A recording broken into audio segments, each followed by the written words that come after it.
Tropical Depression Berbena o Bagyong Berbena tuluyan ng tumawid ng Guimaras at Panay. Ngayon nasa Sulusi na, inaasahang tatama sa Northern Palawan mamayang gabi.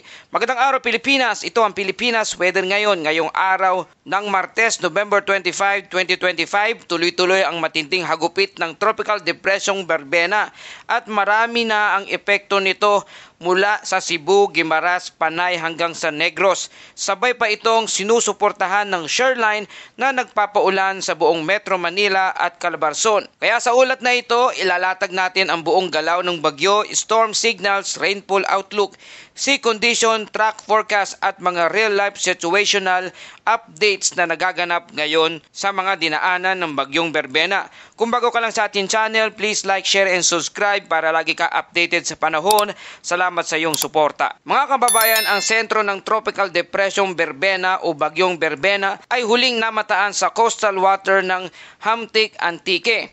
May lakas na hangin ito na maximum sustained wind na 55 km per hour at may pagbugso na umaabot hanggang 90 km per hour.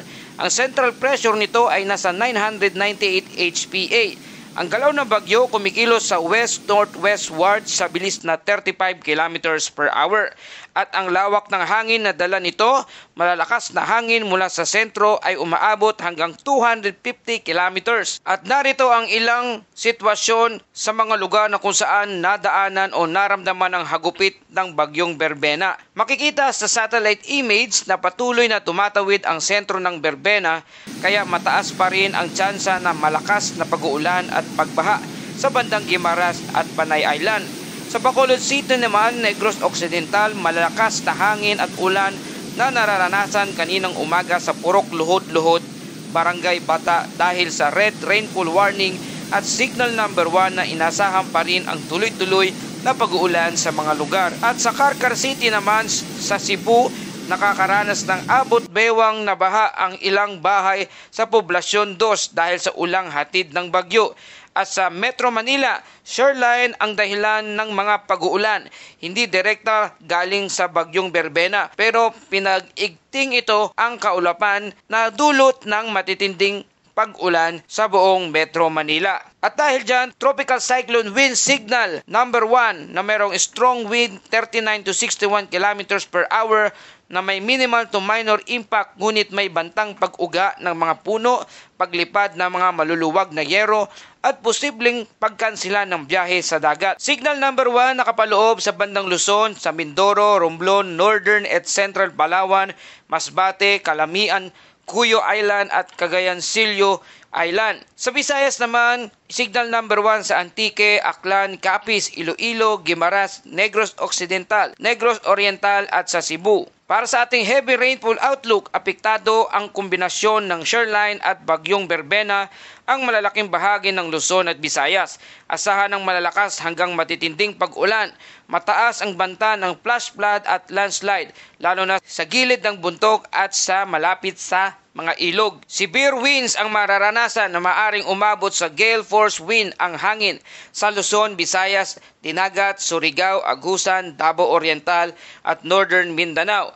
Bukas naman, November 26, araw ng Miyerkules, tataas ang hangin sa Western Visayas, Zamboanga Peninsula, Northern Samar at Eastern Samar. At sa darating na Huwebes, November 27, lalakas pa ang hangin sa Northern Luzon, Mimaropa, Cavite, Batangas at Western Visayas. Para sa ating sea condition outlook, matataas at malalakas ang alon na umaabot sa 5 hanggang 6 na metro sa lugar ng Batanes, Babuyan, Ilocos Region, Calayan Island. Paalala, bawal ang anumang sasakyang pandagat na pumalaot sa mga lugar na ito. Malalaki at malakas din ang alon mula 3 hanggang 4 na metro sa Northern Quezon, Camarines Norte, Occidental Mindoro, Cuyo Island, Antique, Eastern Samar, Dinagat. Delikado pa rin ang mga bangkang maliliit at mga malalaking barko dahil nga sa malalakas na pag-alon. Moderate to rough seas naman na 2.5 meters ang taas sa Marinduque, Romblon, Aklan, Surigao del Sur, Davao Oriental, Palawan. Mag-ingat sa paglalayag dahil sa sama ng panahon at sa malalaking alon sa mga lugar na ito. At para sa ating track and intensity outlook ng Bagyong Berbena,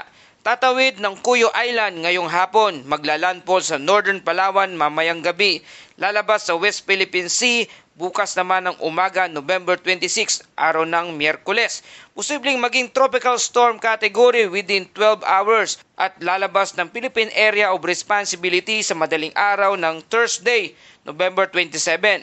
Ang peak intensity ng bagyong Berbena ay maaring lumakas pa ito sa severe tropical storm pagdating sa West Philippine Sea. Sa ating mga kababayan, makikita natin ang movement ng bagyong Berbena na mabilis ang kanyang pagtawid at umiikot ang ulan sa buong Visayas.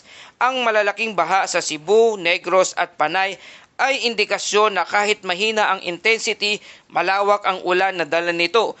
At dahil kasabay ang shoreline, mas lumalawak ang epekto sa Luzon. Ang dapat bantayan ngayon ay pagtaas ng ilog, pagguho ng lupa, storm surge sa Palawan at coastal areas. Malalakas na hangin habang papalapit sa storm category. At para sa ating Bible verse of the day mula sa Psalms 46 verse 1, ang Diyos ang ating kanlungan at kalakasan, handang saklolo sa panahon ng kagipitan. Patuloy tayong manalangin, magtiwala sa kalakasan at proteksyon ng ating Panginoong Hesus. At para sa kabuong ulat ng panahon, ang bagyong Berbena ay nasa Solusina, papunta na ng Northern Palawan. Signal number 1 nakataas pa rin sa Mindoro, Palawan, Masbate, Antique, Iloilo, Cebu at Negros. At mga pagbaha sa Bacolod, Karkar, Cebu, Guimaras at Panay. Shoreline ang nagpapaulan sa buong Metro Manila at Calabarzon. Delikado halos buong northern at eastern seaboard sa paglalayag ng karagatan. Kaya paalala sa ating mangingisda, wag nang sumubok pang maglayag. Iwasan na ang sakuna, mas maganda na maging ligtas kaysa sa iisiping kita. Maraming salamat sa lahat ng mga masugid na taga-subaybay, lalo na sa ating mga OFW subscriber na araw-araw na nakikinig kahit nasa ibang bansa. Ganun din ang ating mga local viewers. Salamat sa inyong suporta, sa inyong super thanks at sa patuloy na pagtitiwala sa ating weather updates. Kayo ang inspirasyon kung bakit tuloy-tuloy nating isinusulong ang tamang impormasyon para sa kaligtasan ng bawat Pilipino. Para lagi ka updated sa panahon, please like, share, and subscribe dito sa ating channel. Salamat sa inyong suporta.